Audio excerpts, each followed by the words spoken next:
नमस्कार विद्यार्थ्यांनो, स्वागत आहे तुमचं आपल्या आहे BMS गाईड आपल्या चॅनलवरती. आज आपण चालू करणार आहोत द्रव्य नंबर 12. त्याचं नाव आहे ब्राह्मी. ब्राह्मी येतं बरं का, इम्पॉर्टंट आहे. लॅटिन नेम बघा काय दिले ब्राह्मीचं, दिले बकोपा मोनेरी. बकोपा मोनेरी. कुल स्कॉर्फुलेरेशी. स्कॉर्फुलेरेशी. स्कॉर्फुलेरेशी. पर्याय नाव दिले. मी डबल नाव काय घेतोय, कारण तुमच्या ते कानावर पडावं, जेणेकरून तुम्हाला ते लक्षात राहावं आणि तुम्ही पाठ करून चांगले मार्क घ्यावे. स्कॉर्फुलेरेशी. त्यानंतर बघा पर्याय नाव दिले तुम्हाला सौम्य, मेध्या. सौम्य कारण ते सौम्य स्वरूपाचं आहे, आणि मेध्या मेध्य कर्म करते. आता एक कर्म काय असतं, तुम्ही कर्माच्या याच्यात जाऊन बघा. मेध्य कर्म, ठीक आहे. ते श्लोक आहे बघा, मेध्य हिताय मेध्य. स्वरूप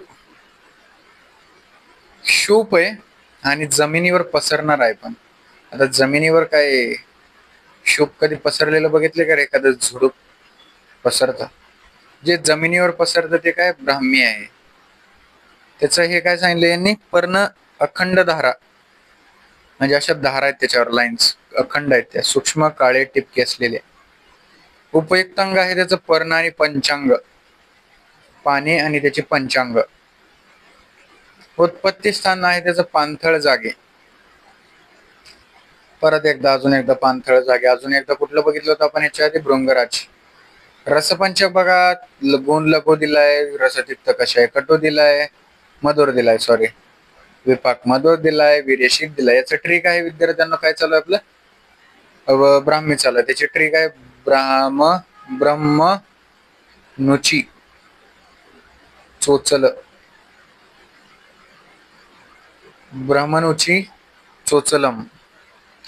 चला बघा आता, ब्रह्मनुची चोचलम उकार आलाय, रस इथून सुरुवात. हा हे बघा, हे मधुर रस, हे बघा हे वेलांटी, तिक्त रस, हे बघा हे असं कषाय रस, वीर्य काय जोडाक्षर आले का? आलंय, म्हणजे शीतवीर्य.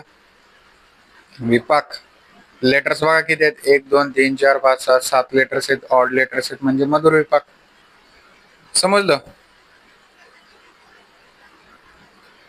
याच्यावरून तुम्हाला एक गोष्ट समजते की जर मधुर गोष्ट दिसते आपल्याला, शीत पण आहे, म्हणजे ते कसं आहे, पित्तशामक आहेत मधुर आणि शीत गुण. बघा इथे मधुर शीत दिले, पित्तशामक. कशा आहे तिक्त पण कशा आहेत, पित्तशामक आहेत. मधुर कसं आहे, वातशामक आहे. कशा आहे तिक्त रस कशा आहेत, कफक नाहीत. म्हणजे हे कसं आहे रे, टोटल त्रिदोषज्ञ, तिन्ही दोषांचं काय करतंय, शमन करतंय, जर तुमच्या बॉडीमध्ये ते वाढले असतील तर. ठीक आहे, हे झालं आपलं रसपंचक. आणि रसपंचकावरून आपण काय सांगितलं, त्यांची दोषज्ञता. त्यानंतर बघा मुख्य कर्म. मुख्य कर्म, बापरे काय सांगितले, मेध्य. मेध्य म्हणजे काय असतं थोडक्यात सांगू तुम्हाला. मेध्य म्हणजे थोडक्यात रसायन कर्मासारखंच हे काम करतं, ज्याच्यामध्ये आपण म्हातारे लवकर होत नाही, आणि आपल्यामध्ये धातूंचं पोषण होतं, धातू वृद्धी होते, ओज धातूंचा सार राहतो भाग. आयुष्यकर आहे, आपलं आयुष्य वाढवतंय, आयुष्य प्रदान करतंय, रसायन कर्मासारखं काम करतंय. का असं करतंय रे? बघा ना, मेध्य, आयुष्यकर, रसायन कर्म तेव्हाच असते जेव्हा एखाद्या द्रव्याचं वीर्य शीत आहे आणि त्याचा रस किंवा विपाक मधुर आहे. ज्यावेळेस तुम्हाला अशा गोष्टी बघायला भेटतात, त्यावेळेस तुम्हाला अशा गोष्टी बघायला भेटतात. आणि जर तिथं तिक्त, कटू, कशा असे शब्द आले की त्यांचं दोषज्ञ असते कफग्न, आणि कर्म होतं त्याचं दीपन, पाचन, हे असतं त्याचं मुख्य कर्म. म्हणजे बघा, हे तुमच्या रसपंचकावरून तुम्ही दोषज्ञता, मुख्य कर्म, अग्निकर्म हे सगळं काही सांगू शकता. ठीक आहे, हे झालं आपलं दोषज्ञता आणि मुख्य कर्म. आता अग्निकर्म बघा, व्यपर स्मृती बृहती. स्मृती, ब्राह्मी अपस्माराचे श्रेष्ठ औषध आहे. अपस्मार, रोगनिदान, आठवा ते अपस्मार कट बघितला होता आपण. उन्माद आणि उन्माद नंतर एक डिसीज दिलाय तुम्हाला, आय थिंक कुठला तरी एक चॅप्टर आहे तुमचा चरकचा, उन्माद, आणि त्याच्या ह्यालाच आहे सेकंड इयरला, अपस्मार. उन्माद तुमच्या हृदयावर ऍक्ट करतो, हृदय, आणि अपस्मार तुमच्या स्मृतीवर, उन्माद तुमच्या बुद्धीवर करतो.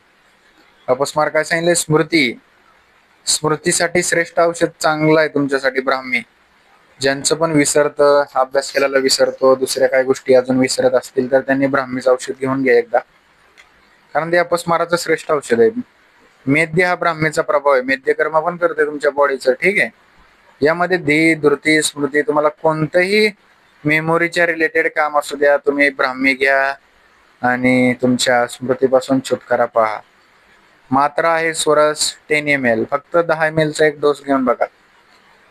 कल्प, ब्राह्मी शूल आणि ब्राह्मी सिद्ध तेल. ब्राह्मी शूल, शूलच आहे ना, सॉरी ब्राह्मी घृत आहे, ब्राह्मी घृत आहे ब्राह्मीचं.